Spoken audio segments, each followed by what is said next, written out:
வணக்கம். செல்வகுமாரின் அதிகாலை வானிலை ஆய்வறிக்கை. அதிகாரப்பூர்வ வானிலை அறிக்கைக்கு இந்திய வானிலை ஆராய்ச்சித்துறை அறிக்கையை பார்க்கவும். 2026 ஜூன் 1 வியாழக்கிழமை அதிகாலை நிலவர வானிலை பதிவு.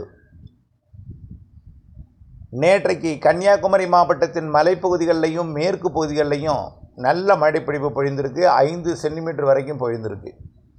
1 சென்டிமீட்டரிலிருந்து பெரும்பாலும் பரவலாக 3 சென்டிமீட்டர் பொழிந்திருக்கிறது.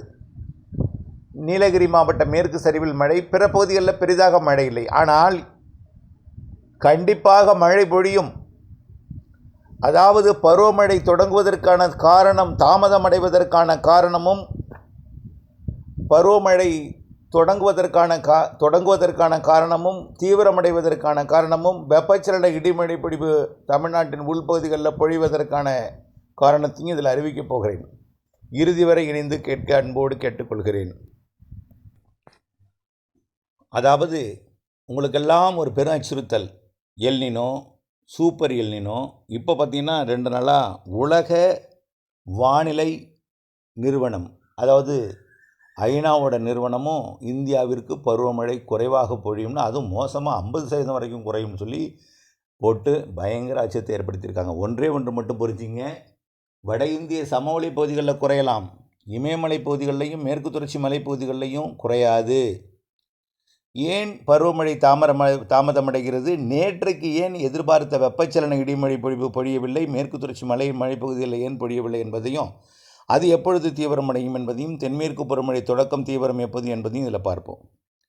அதாவது பருவமழை அப்படியே பசிபிக் பெருங்கடல், தென்சீன கடற்பகுதியிலிருந்து அப்படியே அந்தமான் பகுதியிலிருந்து அப்படியே கொஞ்சமாக முன்னேறி மாலத்தீவு, லட்சத்தீவு, குமரிக்கடல், அப்புறம் அரபிக்கடலோட தெற்கு பகுதி எல்லாமே தொடங்கிவிட்டது. ஆனால் போதிய மழை இருந்தால்தான் அதை தென்மேற்கு பருவமழை தொடங்கியதாக அறிவிக்கப்படும். ஆனால் அந்தமான் பகுதியில் போதிய மழை இருந்துச்சு, இப்போ இன்றைக்கு இல்லைனா எங்குமே இன்றைக்கு மழைப்பொழிவு குறைவாகத்தான் இருக்குது. இடிமழைப்பொழிவு பொழிந்து கொண்டிருக்கு உள் மாநிலங்களில், ஆந்திர பிரதேசம், தெலுங்கானாமெல்லாம் இங்கெல்லாம் பொழிந்து கொண்டிருக்கு. காரணம் ஏன் இந்த பருவமழை தொடங்குவதில், அதாவது பருவ காற்று தொடங்கி பருவமழை லேசாக தொடங்கி தீவிரம் அறிவிக்கக்கூடிய அந்த நாம்ஸ் படி பருவமழை இல்லை என்பதற்கான காரணம் என்னென்னா, கடந்த பல நாட்களுக்கு முன்பே பசிபிக் பெருங்கடலில் ஒரு காற்றழுத்த தாழ்வு நிலை உருவாகி அது புயலாக உருவெடுத்து ஜப்பான் பகுதியை நோக்கி நகர்ந்து போயிட்டு இருக்கிறது நீங்கள் பார்த்தீங்க. அதை ஏற்கனவே நாம் கடந்த ஒரு 10 தினங்களுக்கு முன்பிலிருந்து அறிவித்து வருகிறோம். அதை நோக்கி செல்லக்கூடிய காற்று தற்பொழுது வலுவாக இருக்கிறது. சார், சரியாக நீங்களும் சுற்றி முற்றி பசிபிக் பெருங்கடலுக்கு வந்துட்டீங்கன்னு நீங்கள் சொல்லலாம். அப்படி அல்ல. பசிபிக் பெருங்கடலில் நிகழ்வு உருவாகும், வலுவான நிகழ்வு உருவாகும். ஆனால் அங்கே இருக்கக்கூடிய வெப்பத்திற்கு சமமான இந்திய பெருங்கடல் மற்றும் அரபிக்கடல், வங்கக்கடல், அதாவது வடக்கு இந்திய பெருங்கடல் வெப்பம் உயர்ந்திருக்கிற காரணத்தினாலே அங்கே இருக்கக்கூடிய சிஸ்டம் செயலிழக்கும் போது இங்கே சிஸ்டம் உருவாகும், இங்கே சிஸ்டம் செயலிழக்கும் போது அங்கே உருவாகும். மாற்றி மாற்றி மாற்றி நிகழ்வுகள் உருவாகிட்டு இருக்கும்.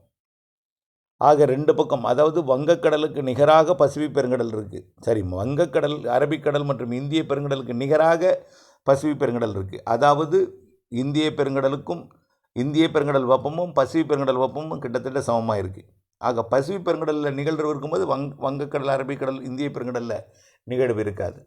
இங்கே நிகழ்வு உருவாகும்போது அங்கே உருவாகாது. ஆசியா பக்கம் கண்டிப்பாக அது செயலிழந்ததும் இங்கே தீவிரமடையும் பருவமழை. ஆக நாளையிலிருந்து பருவமழை தொடங்கும். அதாவது போதிய மழைக்கு சாதகமான மழைப்பொழிவு கிடைக்கும். அதாவது தென்மேற்கு பருவமழை என்ற அறிவிக்கக்கூடிய அளவிலே பெய்ய எதிர்பார்க்கக்கூடிய மழைப்பொழிவு நாளையிலிருந்து கிடைக்கும். இன்றைக்கு இரவிலிருந்தோ நாளையிலிருந்தோ பெய்யக்கூடிய மழை வைத்து நாளை பருவமழை தொடங்கியதாக அறிவிப்பார்கள். தமிழ்நாட்டில் எதிர்பார்த்து கொண்டிருக்கூடிய வெப்பச்சலன இடிமழை பொழிவு கிழக்கு காற்று எதிர்ப்பாக மேற்கிலிருந்து வெப்பமடைந்து காற்று மேலடுக்கில் வருது. அதை எதிர்க்கணும் கிழக்கு திசை காற்று, தெற்கு திசை காற்று. ஆனால் நேற்றைக்கு பார்த்தீங்கன்னா தெற்கு திசை காற்று இருந்திருக்காது. தெற்கு திசை காற்று தான் கிழக்கு நோக்கி பயணித்து கொண்டிருக்கு. இப்போது பசிபிக் பெருங்கடல் நோக்கி. பசிபிக் பெருங்கடலில் எங்கே? ஆசியாவின் கடலோர பகுதியில் ஜப்பான் மற்றும் சீன பகுதி, தென்கொரிய பகுதியை ஒட்டி பயணித்து கொண்டிருக்கூடிய அந்த பகுதிக்கு நோக்கி பயணித்து கொண்டிருக்கிறது. ஆக அது செயலிழக்க மெல்ல கிழக்கு காற்று உள்ளே நுழையும், தெற்கு காற்று நுழையும். நேற்றைக்கு வேதாரண்யம் பகுதியில் முத்துப்பேட்டை, அதிராம்பட்டினம், அதாவது கோடியக்கரை அதிராம்பட்டினம் இடைப்பட்ட பகுதியில் தெற்கு காற்று நேற்றைக்கு நுழையலை. அதே போல் கன்னியாகுமரியிலிருந்து அதிராம்பட்டினம் வரைக்கும் உள்ள தெற்கு கடலோரத்திலையும் தெற்கு காற்று நுழையலை.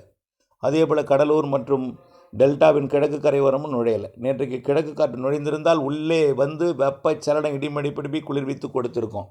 அது நேற்றைக்கு நாள் மாலையில் அறிவிக்க முடியவில்லை, பயிற்சியின் காரணமாக, தாமதமாக வந்த நிலையின் காரணமாக. ஆகவே இன்றைக்கு அந்த காற்று மெல்ல திரும்பும். இன்றைக்கு ஃபோர்ஸாக திரும்பிடாது. அங்கே அது செயலிழக்க இந்த தெற்கு காற்று டைட்டாக கிழக்கு நோக்கி போயிட்டு இருக்க காற்று திரும்பும். அப்போது வெப்பச்சலன இடிமழை பொழிவு இன்றைக்கு மாலை இரவு கிடைக்கும்.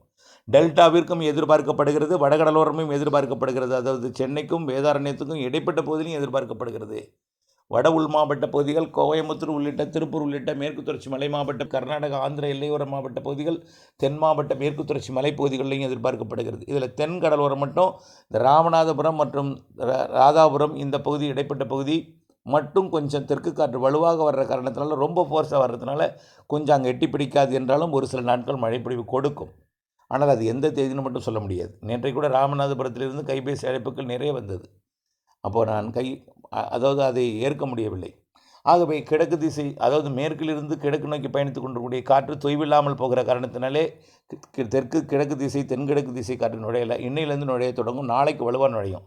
ஆக நாளையிலிருந்து வெப்பச்சலன இடிமழை பொழிவு மாலையிலிருந்து இன்றைய விட நாளையிலிருந்து வெப்பச்சலன இடிமழை பொழிவு கூடும். பருவமழையும் படிப்படியாக கூடியிருக்கும். ஆனால் நீங்கள் எதிர்பார்த்து கொண்டிருக்கூடிய முழுமையான பருவமழை என்பது பசிபிக் பெருங்கடல் நிகழ்வு செயலிழந்த பிறகு 12ஆம் தேதிக்கு மேலே நம்ம சொல்லிகிட்டு இருக்கோம். 12ஆம் தேதிக்கு மேலே உருவாகக்கூடிய நிகழ்வு காற்று சுழற்சி அரபிக்கடலில் காற்றை திசை மாற்றி அனுப்பக்கூடியது. அதாவது பார்த்திங்கன்னா இப்போ எங்கேருந்து வருது, அண்டார்டிகா எனப்படக்கூடிய அந்த 23 டிகிரிக்கு தெற்கு பகுதியிலிருந்து வரக்கூடிய உயரழுத்த காற்று தான் 23 டிகிரி, அதாவது மகர ரேகைக்கு வடக்கே வந்து மகர ரேகையிலிருந்து அது சோமாலியா வந்து சோமாலியாவிலிருந்து இந்தியாவுக்குள் ஏறி, அதாவது மாலத்தீவு லட்சத்தீவு இடைப்பட்ட பகுதியாக கேரளா தமிழ்நாடு வழியாக மீண்டும் வங்கக்கடலில் இறங்கி மியான்மர் வழியாக மியான்மர், வியட்நாம், கம்போடியா, சீனா வழியாக ஜப்பான் பகுதியை நோக்கி பயணித்து கொண்டிருக்கூடிய காற்று வரக்கூடிய வாரத்தில் அது வங்கக்கடலோடு திரும்பி ஒடிசா, மேற்கு வங்க பகுதி மற்றும் வட இந்திய நிலப்பகுதியை நோக்கி திரும்பும். இதனால் மழைப்பொழிவு கண்டிப்பாக தென்மேற்கு பருவமழை தொடங்கி தீவிரமடையும். இந்த மாதம் ஜூன் 15ஆம் தேதியிலிருந்து இந்த மாத இறுதி வரைக்கும் வலுத்த தென்மேற்கு பருவமழை உறுதி 100% உறுதி. இந்த மாத 15ஆம் தேதியிலிருந்து வலுவான தென்மேற்கு பருவமழை.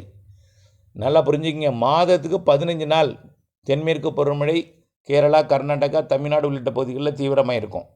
ஆக ஜூனில் 15 நாள், ஜூலையில் 15 நாள், ஜூனில் 20, அதாவது இந்த ஜூன் 15 நாள், ஜூலையில் 20 நாள், ஆகஸ்ட்டில் 15 நாள் தீவிரமாக இருக்கக்கூடிய நாள். பிற நாள் கொஞ்சம் தொய்வாக இருந்தாலும் அதில் வெப்பச்சலன இடிமழை பொழிவு இருக்கும். புரியுதுங்களா? அப்போ ஜூனில் 15, ஜூலையில் 20, ஆகஸ்டில் 15 நாட்கள் வலுவாக இருக்கும். செப்டம்பரில் கிட்டத்தட்ட 25 நாட்கள் வலுவாக இருக்கும். புரியுதுங்களா? சூரியனின் குத்துக்கதிர் 23 வடக்கு அதாவது கடகரேகை பகுதிக்கு போயிருக்கு. அது திரும்பி ஆகஸ்ட்டில் திரும்பி வந்து கொஞ்சம் வெப்பத்தை கூட்டும் பொழுது மீண்டும் ஒரு கோடை போல் தெரியும். ஆகா, அவர்கள் சொன்னார்களே வெப்பம் அதிகமாக இருக்குன்னு அதுதான் நினைக்கக்கூடாது. தென்மேற்கு பருவமழை தீவிரம் இல்லாத பொழுது, தென்மேற்கு சாரல் காற்று இல்லாத பொழுது வெப்பம் அதிகமாக உணரப்படும். அது சூரியன் குத்துக்கதிர் மீண்டும் செப்டம்பர் 21ஆம் தேதி நிலநடுக்கோட்டை அடைவதற்காக தெற்கு நோக்கியும், அதனைத் தொடர்ந்து டிசம்பர் 21 மகர ரேகை அடைவதற்காக தெற்கு நோக்கி பயணித்து கொண்டிருக்கூடிய சூரியன் குத்துக்கதிர் அது. அந்த நாட்களிலே நிச்சயமாக வலுத்த தென்மேற்கு பருவமழை இருக்கும். ஆக புரிந்து கொள்ளுங்கள், தென்மேற்கு பருவமழை நேற்றைக்கு தொய்வடைந்திருக்கிறது. இன்றைக்கு மெல்ல தீவிரமடையும், தொடங்கும். நாளை நிச்சயமாக அறிவிக்கப்படும். வெப்பச்சலன இடிமழை பொழிவு இன்றைக்கு மாலை இரவு கிடைக்கும். நாளை மாலை இரவு சற்று பரவலாகும். ஒதுக்கி தான் இருக்கும். வலுவான தென்மேற்கு பருவமழை 12ஆம் தேதிக்கு மேல் உறுதியாக 15ஆம் தேதிக்கு மேல் வலுவாக இருக்கும். 18இலிருந்து இந்த மாத இறுதி 30ஆம் தேதி வரை மிக வலுத்த மழைப்பொழிவு இருக்கும் தென்மேற்கு பருவமழை.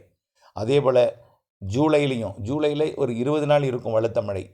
ஆகஸ்ட்டில் 15 நாள் இருக்கும் வலுத்த மழை. ஆகவே கண்டிப்பாக அணைகளை நிரப்பும் மழை இருக்குது. ஜூலை இறுதியில் இருக்கும். அது ஆகஸ்ட்டு பிற்பகுதியில், ஆகஸ்ட் 15 இறுதி வரைக்கும், ஆகஸ்ட் 31 வரைக்கும் மிக வலுத்த மழைப்பொழிவும் இருக்குது.